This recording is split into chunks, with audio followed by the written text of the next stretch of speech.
பேர் போட்டிருக்காங்க. அதிமுகல உங்களை வந்து கட்சியில இணைக்க முடியாது, நீங்க வந்து மிகப்பெரிய அளவுல ஒரு சம்பவத்தை நிகழ்த்திட்டீங்க. குறிப்பா வந்து அதிமுகவுடைய கட்சி தலைமையகத்தை வந்து சூறையாடிட்டீங்க, அதனால உங்களை இணைக்க முடியாதுன்னு ஒரு குற்றச்சாட்டை வைக்கிறாரு. எப்படி பாத்தீங்க? அனைத்து இந்திய அண்ணா முன்னேற்ற கழகத்தினுடைய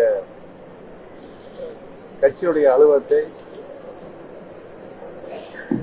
அவர்கள் தவறான ஒரு பொதுக்குழுவை கூட்டியிருந்தார்கள். நாங்கள் தலைமை கழகத்தில் போய் உட்கார்ந்து வரலாம் என்று கிளம்பி வந்தோம். எங்களை வழிமறித்து தலைமை கழகத்திற்கும் இந்தியன் பேங்க்கும் 1 கிலோமீட்டர் தூரம் இருக்கிறது.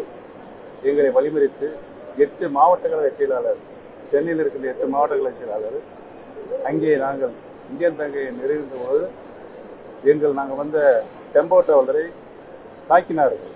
இதுதான் நடந்த உண்மை. எங்களை தாக்கும் பொழுது அவர்களாகவே அங்கே தலைமை கழகத்திற்கு வந்து ஆட்களை அடியாட்களை வைத்து உடைத்துவிட்டு எங்கள் மீது பழி போடுகிறார்.